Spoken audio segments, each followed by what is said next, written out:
a trailer park, and it's back when they had those two-story split-level trailers. I mean, back in the 50s and 60s, they had some stuff. Okay. But anyway, this kid I went to school with went over to his house one day after school, and when he walked in the door, his dad had HO layout all over the lower part of the front room, and it was all New Haven. He had other things, but the main motive power and everything was New Haven, and I remember this car. So Smokey Alco, Jimmy, I told that story a long time ago in my video when I had my own railroad, and he had asked me for my address or something. And when I got, and I used to have one of these years ago, these B&O cars. I mean, when I first got started in HO, I had one of those. So he sent me this New Haven car, and he sent me that B&O.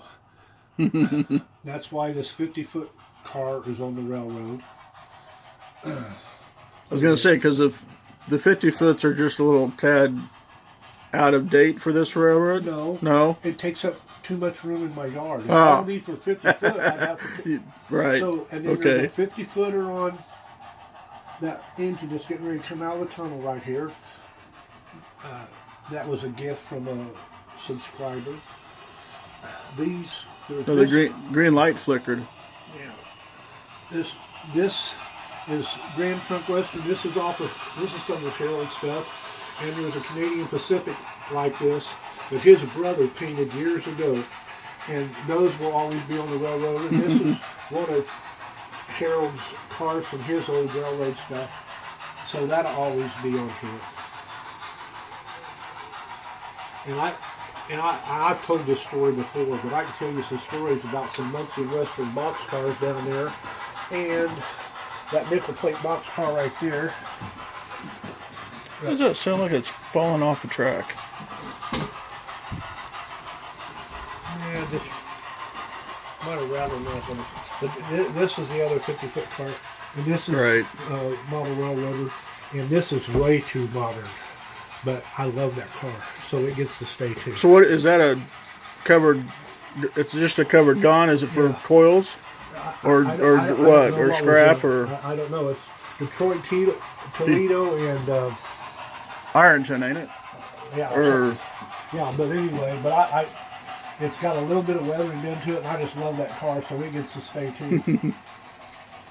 Oh, there's the caboose I was telling you about. I thought, yeah. So that's the one thing. My line, or where I lived in La Crosse, it was Missouri Pacific, but right towards the end, before they merged, I saw a whole bunch of Southern Pacific locos and Cotton Belt. I think Cotton Belt came through too. They're cool too. I like Cotton Belt. But now it's K&O, which is Kansas and Oklahoma. Let me slide over here for a second. Yeah, I got trees we could be making. I'm like Sparky. I just want to watch. I'm visiting.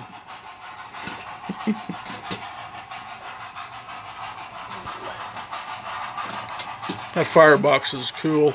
Yeah, Mark did a good job. That's something he added. Now I want to tell you when I bought this car.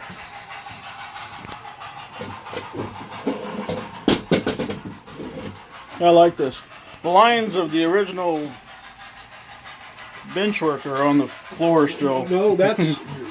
I asked Mark, I said, where's this stuff going to end up at? And so you do this line. He just painted it in here? Freehanded. Freehanded? Pretty good. Said it's going to be about like this. And guess what? Look where it's at. Okay, this Muncie and Western box car, this is the Ball line. You know, Ball Brothers glass jars. No. Okay, well, if you know anybody that cans...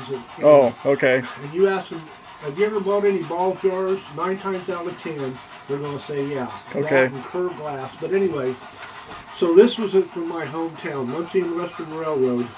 They had like 3 steam engines and about 50 of these cars. I bought this car in 1977 when I lived in California. So, in the fall. So in 1978, we was going to move, and I couldn't bring all my railroad stuff. Right. So I sold this when we lived in Bellflower, California in 1978. This car that car, there are several more of these, 3 or 4 of these, couple nickel plate and something else. So I get on Craigslist every once in a while and look for train stuff. Mm-hmm. And I seen this box car, and I seen that nickel plate, and I seen another of these Merchant Western cars. And I called that guy, and I went over to his house, and I only got $20 because I've been off work because I had to have rotator. No, that wasn't it was for something else. Anyway, I've been off work for about 2 or 3 months, so I had $20 in my pocket. Yeah. Hey, finish telling this story, okay? So this guy's got this listed on Craigslist. So I go over there and I got $20 in my pocket, and I asked him what he wanted for these. And I think he wanted $5 a piece, and he had like 7 or 8 of these, 7 or 8 cars that used to be mine in California, in Tucson, Arizona. So I told that guy, I said, look, I only got enough money today to buy 5, and if you'll put the rest of those back, I'll come back in 2 or 3 weeks and I'll buy them off of you. And he said, well, why do you want those so bad? I said, if you turn that car up, I said, turn those cars up, and on the bottom of them, you're going to see a white dot. And this is the reason there's a white dot on these cars, is I had Russ Wood, his brother-in-law, and a guy that ran the slot car raceway, Lester, I can't remember what his last name was. But they all would bring stuff to my house because I had a 16 by 20 railroad, and it was done. I mean, the ceiling wasn't done, but it ran. It ran. All DCC. So we all picked a color, and we marked the bottom of our cars. So if anybody picked up a car to go home, if we both had, if 3 of us had this tank car, we would pick it up, and if it had a white dot, it was mine, or if it was green, it was whoever. So that's why. So this car, I bought this like 30 years later in Tucson, Arizona, and I sold them in Bellflower, California. So you tell me model railroad stuff doesn't get around. Now, you want to run a train, don't you? Yeah, but don't pick that one up because that one's got alcohol in it and it might burn you, okay?